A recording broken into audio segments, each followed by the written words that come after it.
The Baraboo Hills are one of the last great places in Wisconsin, and they're a very, very rich forested habitat that's home to very many important species. So when it's too dark to see anything, you can still listen to see what birds start singing first. And this morning it was a barred owl and a swamp sparrow and a sedge wren.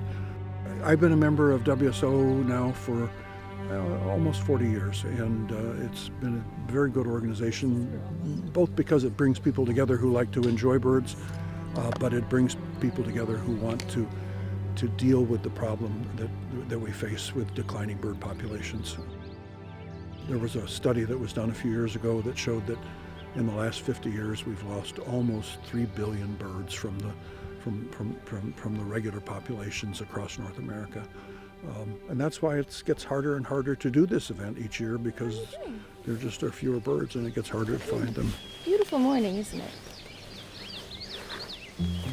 It's 3 song sparrows, maybe 4 by now, 2 robins and 1 yellow warbler. WSO is the Wisconsin Society for Ornithology.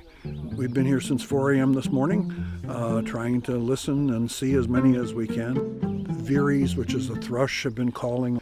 Several warbler species, American redstart, common yellowthroat, yellow warbler, we've seen those this morning as well.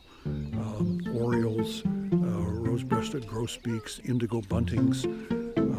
So it's been a nice morning. Sandhill cranes, Canada geese, a couple of mallards flew by. Hey, don't bite me. It's okay, it's okay. Ashley, do you want a common yellowthroat? Sure. Here. Laura, do you want one too? Sure. 26951. In this place, there's been banding every spring, going back to the 70s. Body mass.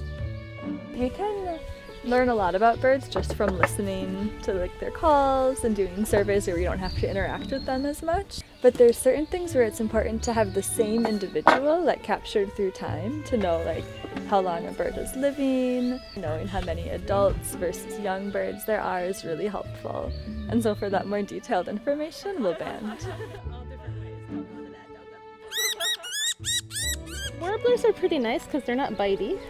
Which are the bitey ones? These guys, grosbeaks, cowbirds, cardinals.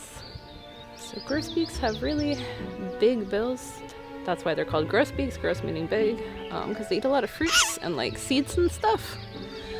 So those big bills are great for crunching nuts and fruit.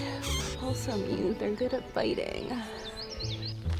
No, rose-crested grosbeak. Neat.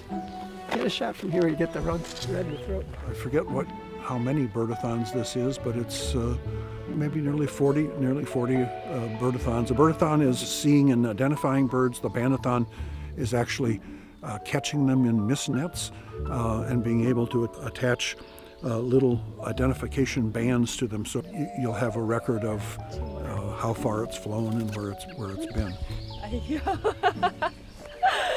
She was barely caught. But the money that we raise through the birdathon and the bandathon goes to conserve this property.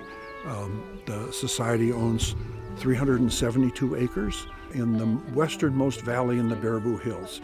But if we look here, on the breast of a bird, if they don't have any feathers right there, it means that they're keeping eggs warm right now. Oh. So it means they have a nest. Definitely, it's bird populations are down. We've commented that about several species that have been harder to find. That's why organizations like WSO can make a big difference in trying to build a community that feels supportive of bird conservation.